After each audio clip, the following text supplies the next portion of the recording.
Attention! Attention! Make the farm a safe place to live and work. Make your farm safe.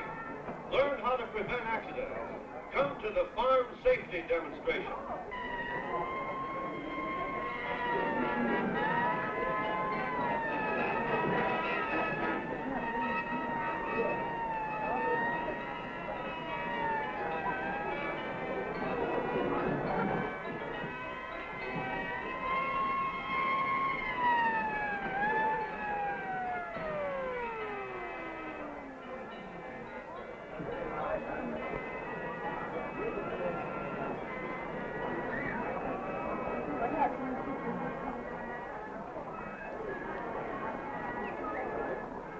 Hello, Betty. Hello, Mr. Adams. Nervous, Jim? Oh, I sure am.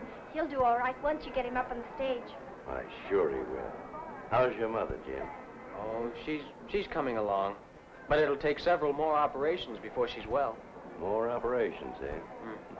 That's tough, Jim. Support our Farm Safety Committee. Save lives, save property. Follow the fire engine. See the spectacular safety demonstration. Learn how to use petroleum products safely.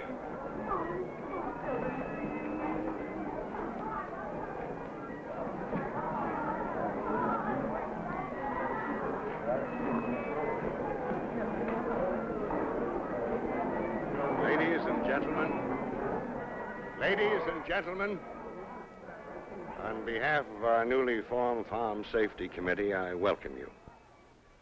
Tonight, we are having a demonstration of the safe use of petroleum products on the farm. The fire engine wasn't just a publicity stunt.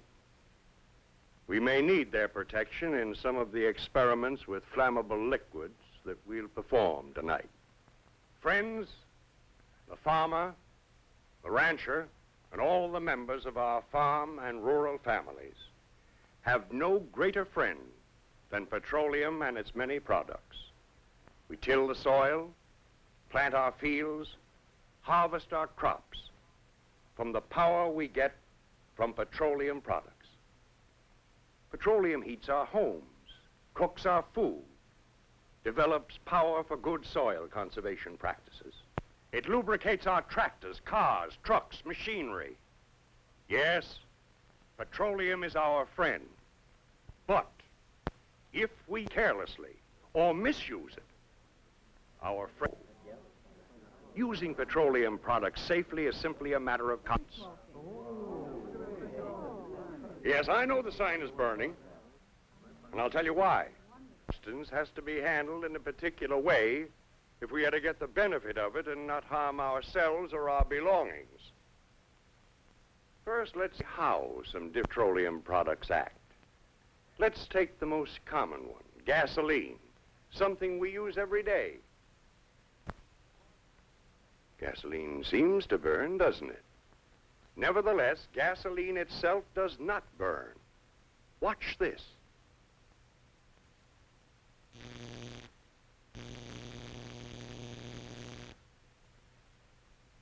It's not the gasoline which burns, it's the vapors of gasoline which burn. That's true of all petroleum products. In fact, of all combustible materials, even coal and wood.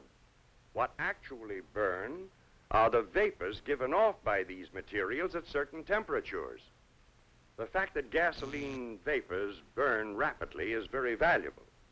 This rapid burning is what makes your car run and your tractor work, but it can also present certain hazards. Turn on the arc light, please. This is how you look when you pour gas from one container to another. All right? Pour. But don't watch him. Watch his shadow. That's what burns, those vapors. Do you see what happens when you pour gasoline from a container, tank, or barrel? Do you see why a spark or a flame can cause a fire? Now you can understand why the so-called empty gasoline barrel is dangerous. The liquid gasoline, or take something you do pretty often, although you've probably never seen this view of it, refueling a tractor. Do you see how those vapors pour down over the engine? All they need to set them off is just one little spark. That's why the tractor engine must always be shut off and allowed to cool before refueling. Don't forget, a hot manifold can cause a fire as well as a spark. Here's another dangerous thing to do in refueling. The operator's in a hurry. I'll bet he'll overflow his tank. He doesn't know whether the tank will hold that much or not. Look at that. He could have avoided that by measuring his tank. If you measure your tank, you'll know whether it'll hold that much fuel. Now suppose when he starts the engine, there's a spark of some kind.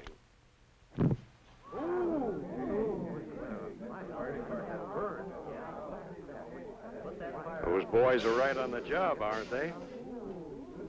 Incidentally, if you ever do overflow your tank, wait 5 or 10 minutes for the gasoline to evaporate before you start the engine. We've been talking about gasoline, but the same things apply to any petroleum product you use on the farm. Kerosene, fuel oil, tractor fuel, diesel fuel, propane, butane, heating fuels, cleaning fluids, even motor oil. When the vapors of any of these reach the right temperature, they will burn. So by using the right temperature in each case, we could repeat our experiments with any petroleum product. To put this whole matter in a nutshell, vapor plus air plus ignition temperature equals fire. These are 3 elements of fire. Whenever the right amount of vapor and air mix at ignition temperature, there will be a fire. We can hasten this mixture of vapor and air by breaking up a petroleum product into small particles. Then each tiny particle will vaporize rapidly. This is the injection pump used in a diesel engine. You can get something of the same effect in an undesirable way by throwing kerosene in a brush fire. The pump breaks the fuel into a fine spray. Air and vapor mix thoroughly and rapidly. You can see the result. Friends, I want you to think of your own farm. Think of how you and the members of your family are storing, handling, and using petroleum products. Are you storing gasoline safely, either in underground tanks like this, or in above-ground tanks, which are located a safe distance away from farm buildings? Different state codes require different distances from tank to nearest building. But national fire prevention authorities say that a distance of at least 40 feet from the nearest structure of any kind is needed for safety. Do you keep gasoline and kerosene in approved containers? A red container for gasoline, clearly marked gasoline. A green container for kerosene, clearly marked with the word kerosene. And do both containers have spring covers so that the liquid will not spill or release vapors? Never smoke when you're near gasoline or tractor fuel. Remember those vapors. Don't use gasoline for cleaning clothes.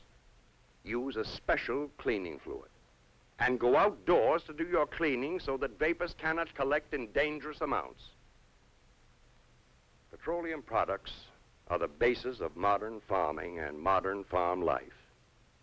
When we use them correctly, and for the purpose for which they are made, the products of petroleum are our best and most valuable servants.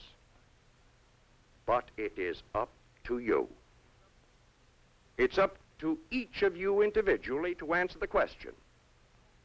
Will petroleum be your servant or your destroyer?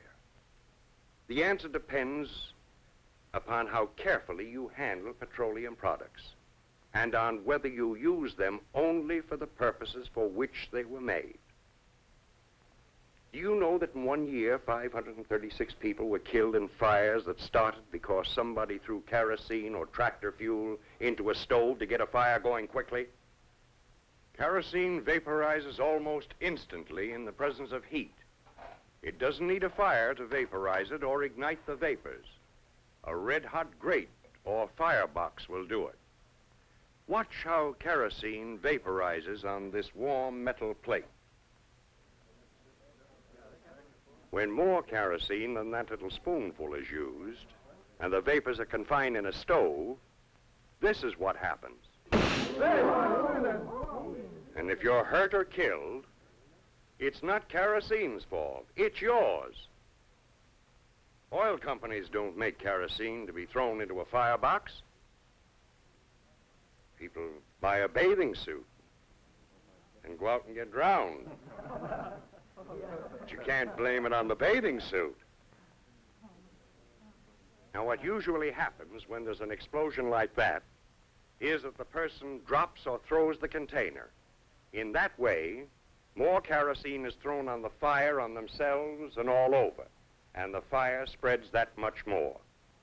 Never use petroleum products for starting or bringing up fires. Friends, many of you know that it was a fire caused by the careless handling of kerosene which led to the organization of a farm safety committee in our community. Jim, will you come up now?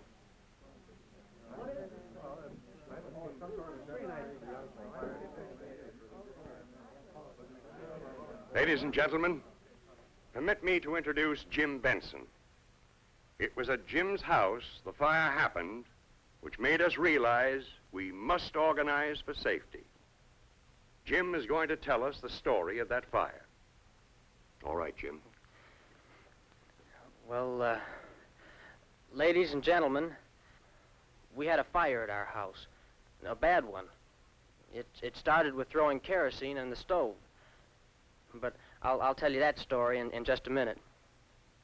But first I want to say a few words especially to you young people. They say that we're a bit careless sometimes.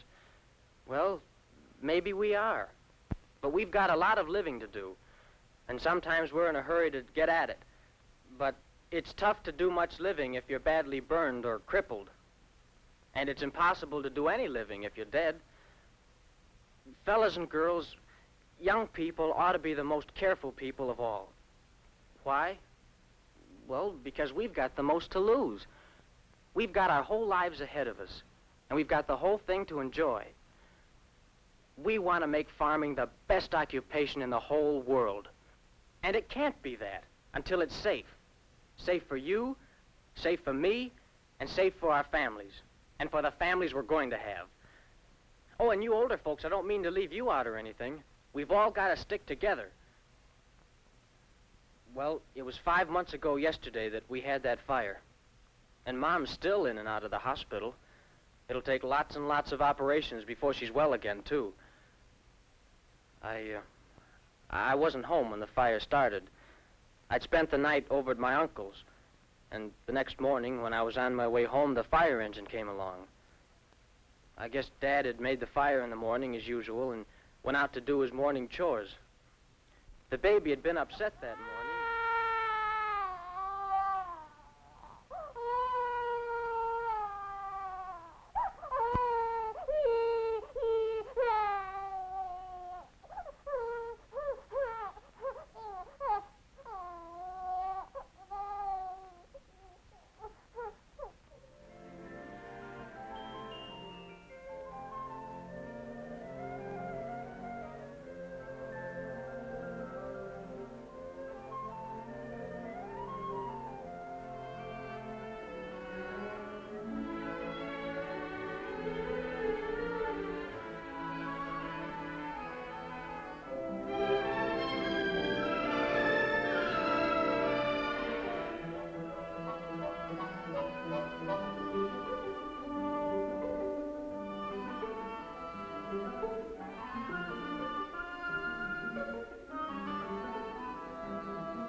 baby asleep? Yes, she finally dropped off. Oh, that's good. Hey, Jim back yet? He should be back any minute now. Where's the bowl, Mom? I think it's behind that box over there. He said he'd be back in time for breakfast. Hey, listen. Don't you make so much noise. You wake up the baby. Zip up your jacket. Okay.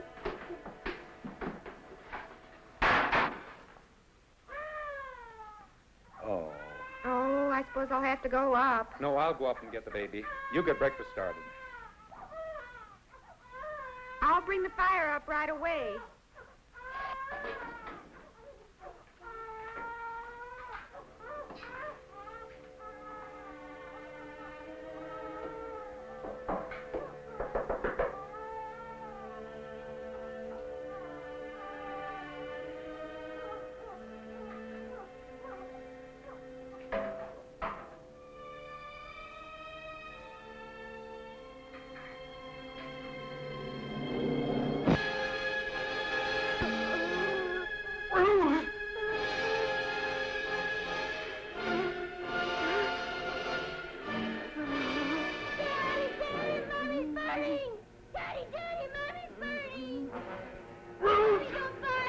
Stay back, boys. Stay back. Daddy, help her! Daddy, Mommy, Daddy, help her! Do something, Daddy! Oh, Daddy! Daddy, Daddy!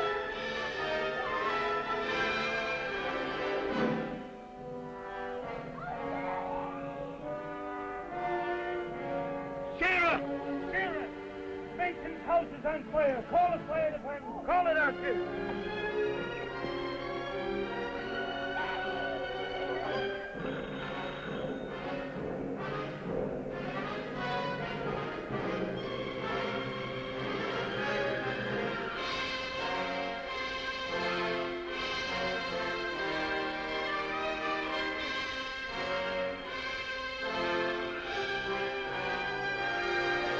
Hey!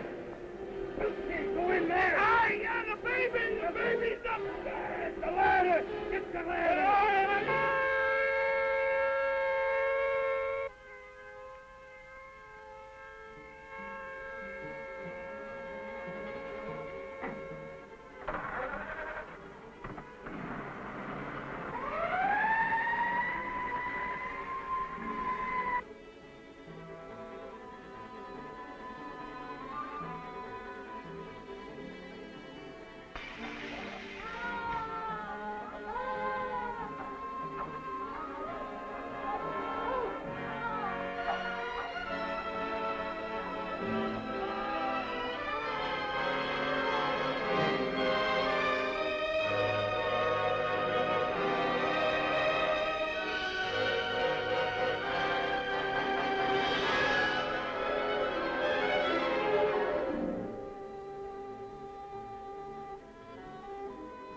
got to get her to the hospital. It's pretty bad, Will.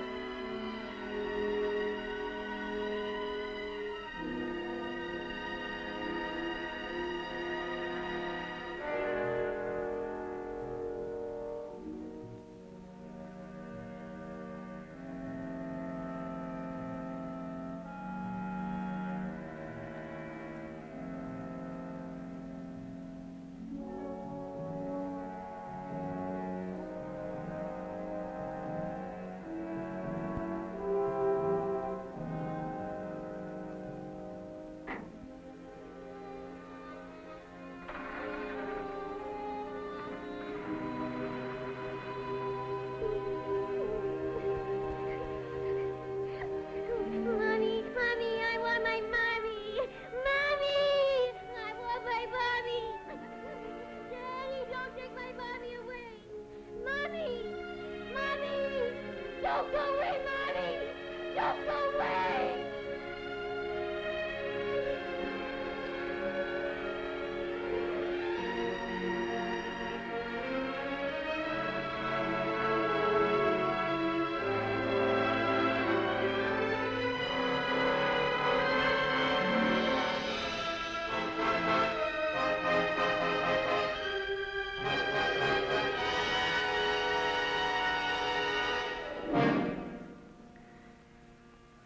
I pray I'll never forget it.